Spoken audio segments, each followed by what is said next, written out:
Reciban un caluroso saludo de paz y bien, deseándoles lo mejor en cada una de sus actividades cotidianas. Mi nombre es Luzmila Ilian Arens Mata, estudiante de la licenciatura en Filosofía. El día de hoy les estaré presentando la fase 3 que lleva por nombre Las violencias como configuradoras de identidades y subjetividades. Mi tutora es Erika Joana Upegui, a quien agradezco por el acompañamiento en el proceso. Iniciemos aclarando que este trabajo lo que busca es analizar problemáticas relacionadas con la emergencia del sujeto, la subjetividad y las identidades a partir de situaciones cotidianas, donde podamos reconocer las diferencias y diversidades que afrontan a ellos dentro de estos contextos sociales. En este caso lo vamos a hacer a partir de los interrogantes planteados en esta fase. Iniciemos por la violencia simbólica, cómo se manifiesta en su vida cotidiana. Yo soy indígena guayú, entonces debemos partir desde el hábitus, pensar, sentir y actuar. ¿Qué quiere decir eso? Que nosotros muchas veces reproducimos formas de violencia sin conciencia, sin intención, al creer que son conductas normales que hemos aprendido de manera naturalizada, porque ya es algo que se viene transmitiendo de generación en generación y nosotros pensamos que es algo normal, que debemos, para preservar nuestra cultura, pues seguir esa misma línea. Dentro de mi contexto, pues puedo rescatar los roles de género, donde el hombre es hombre y la mujer es mujer. Esto con el fin de que la armonía de la sociedad guayú pues se mantenga en orden. Tenemos también lo de las jerarquías, la de rico, pobre, que se mide a partir de los animales. Tenemos los matrimonios arreglados en donde se dan unas dotes. Entonces podemos ahí ver cómo el hábitus se hace presente y nosotros lo hemos aprendido. Identidades y subjetividades. ¿Qué formas de control o exclusión emergen en torno a los cuerpos y las expresiones? En nuestra comunidad, los comportamientos de personas que quieran ser diferentes a su género muchas veces son rechazados por las normas sociales. Sin embargo, no somos ajenos a que estas situaciones ocurren, pero muchas veces al interno de cada familia y son escondidas. En este caso, pues vemos cómo está presente la parte de la exclusión y cómo hay un control permanente para que esta sociedad no sea diferente o diversa a los demás. ¿Cómo se normalizan los estereotipos? Si yo cometo una falta de ofender de manera verbal a X persona, pues a mí lo que me van a hacer es un cobro o una indemnización, para decirlo de otra manera. Se debe hacer un arreglo entre estas dos donde se llegue a un acuerdo, ya sea de dinero, de animales, para poder cubrir esa falta. Entonces nos damos cuenta que este tipo de estereotipos pues los normalizamos dentro de este contexto y es muy difícil muchas veces que nosotros hablemos con un adulto y que éste nos diga pues que sí va a cambiar, porque ya son reglas sociales que se tienen y que se siguen transmitiendo. La etnicidad y la racialización. ¿Qué experiencias, discursos revelan la discriminación? Bueno, mi contexto está aproximadamente de 3 a 5 horas, dependiendo de cómo esté la carretera de la cabecera municipal. En mi contexto, la parte de racismo lingüístico pues no es tan notable porque estamos todos inmersos en un mismo contexto donde la mayoría estamos hablando es guayunequi y no español. Pero cuando llegamos a la cabecera municipal, donde hice mis prácticas pedagógicas, pues me daba cuenta que incluso los mismos guayú nos estamos burlando de nuestra misma comunidad por no saber hablar bien el español, que es la segunda lengua optativa. Entonces ahí vemos cómo el racismo lingüístico está muy marcado. Nos hacemos, se puede decir, bullying entre nosotros mismos, y aparte de eso tenemos que afrontar que los arijunas, personas que no son guayú, también no los hagan. La estigmatización social, que nos traten ya sea de pobrecitos, por nuestra forma de vestir, por nuestra forma de hablar. La violencia basada en el nivel socioeconómico o laboral. Bueno, esto está presente muchas veces cuando a la persona no se le paga el sueldo debido, dentro de su ambiente laboral le hacen comentarios que no son, chistes, sarcasmo, que muchas veces pues debilitan a la persona. ¿Cómo afecta las oportunidades y la participación social? Pues es una realidad que la problemática socioeconómica hace parte de la construcción de las identidades y las subjetividades, porque esto lleva a que la persona se sienta capaz o incapaz en muchas situaciones que atraviesan a diario. entonces sí afecta. Y a partir de eso, si yo me siento excluido, siento que los sarcasmos, los chistes me están afectando, pues yo me voy apartando poco a poco y eso disminuye mi participación social. Al disminuir mi participación social y mi interacción, pues me voy cerrando a ideas de que no soy capaz y eso afecta a su vez a las oportunidades que se puedan dar a futuro. Migración y movilidad. ¿Qué barreras o estigmas enfrentan las personas migrantes? Ok, pues yo considero que enfrentan muchas barreras.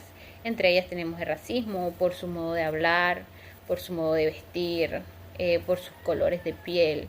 Tenemos también la parte de la xenofobia, la documentación, que les hacen la persecución porque no tienen el papel, ya sea un ejemplo de Colombia, tienen pocas oportunidades de empleo.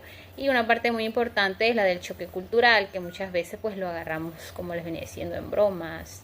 Y eso pues a ellos no les gusta. ¿Cómo se relaciona esta situación con el acceso a derechos y servicios? Pues podemos decir que en el caso de las fronteras de Venezuela y La Guajira, cuando inició la crisis, el acceso era limitado o nulo a los derechos básicos. En el caso de los que se pudieron trasladar hasta el antiguo aeropuerto de Maicao, que tuvieron que invadir eso porque realmente no tenían oportunidades y ellos estaban en busca de mejores oportunidades de vida, valga la redundancia. Entonces es un tema realmente complejo, donde el ser humano no es capaz de mirar al otro, tomarse la mano y trabajar de manera colectiva, sino que estamos acostumbrados es a otra manera en la que el individualismo es el que prevalece. Y neurodivergencia. ¿Qué formas de exclusión simbólica y estructural se reconocen? ¿Qué cambios sociales, culturales e institucionales se requieren desde una mirada inclusiva? Ok, bueno, continuando con mi contexto, podemos decir que dentro de este contexto wayú muchas veces suelen ser excluidas, minimizadas la participación pues de personas en condición de discapacidad, porque algunos se les considera pues que no tienen las mismas capacidades que los demás, es decir, que se les empiezan a hacer etiquetas y utilizan su condición para infantilizar la comunicación verbal, lo que está mal, pero como les venía pues recalcando antes, ya son prácticas pues que se consideran normales. ¿Qué cambios sociales, culturales e institucionales se requieren desde una mirada inclusiva? Pues yo considero que se deben de crear espacios de diálogos colectivos donde todos puedan expresar lo que sienten en el momento en el que se les colocan estigmas o etiquetas acerca de su condición. Que seamos garantes entre todos los miembros de la comunidad, que tengamos los mismos derechos y deberes, es la manera en que podemos sacar adelante esto. Instituciones se evidencian como productoras de violencia. Bueno, yo considero que las instituciones serían el Estado, la religión y la familia. El Estado porque muchas veces tenemos leyes que no se cumplen, otras que benefician a unos y a otras no. Entonces estamos ante desigualdades en un país muy diverso, lo que también es una realidad que es un poco compleja. La parte de la religión en cuanto a la imposición de que puedes vestir de esta manera o tienes que hacer esto, o sea, la persona no es libre y se ve realmente cómo la violencia simbólica le afecta.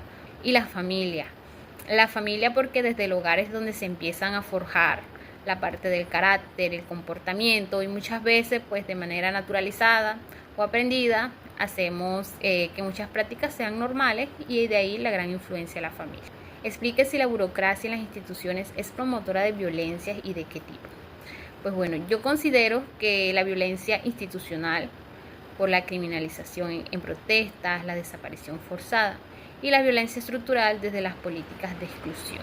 La reflexión de víctima y victimario me gustaría hacerlo a partir de lo que dice Sucre sobre cómo las situaciones de discriminación o exclusión vividas influyen mucho en la parte de la subjetividad. Primero porque el sujeto pues moldea un nuevo comportamiento a partir de lo que percibe y revalora su posición frente al mundo. ¿Cómo lo hace? Pues a partir de unos estadios. Primero, internaliza incorporando todos estos juicios negativos de su entorno. Segundo, el sujeto aprende si su voz es o no escuchada, lo cual impacta mucho en la identidad. Tercero, normaliza la desigualdad. Cuando esa persona acepta ya lo que le están diciendo de manera repetitiva, que de pronto la otra persona lo hace en chiste o en sarcasmo, esto se vuelve la normalidad del victimario. Es decir, se normaliza la desigualdad, limitando a la persona pues de reconocerse como un sujeto de derechos. Y cuarto, se aprende a tener o no el poder. Quinto, se tiene la oportunidad de transformar la experiencia a partir del diálogo y la criticidad, lo que pocas veces se hace, pero debería ser algo constante. Si yo siento que algo no me está haciendo bien, yo debería de comentarle a esa persona: no me haga esos chistes, no me haga esas bromas, no me haga esos comentarios. Tengamos una conversación seria donde prime el diálogo y de manera crítica dígame qué es lo que realmente le está molestando. Conclusiones. Bueno, hablar de cambiar estas prácticas sería difícil y como lo plantea el autor Calderón, la violencia simbólica no se puede combatir solo con armas de la conciencia, pues requerimos de cambios más extremos como revisar el lenguaje, la forma de criticidad, promover el respeto, referentes bibliográficos. Muchas gracias.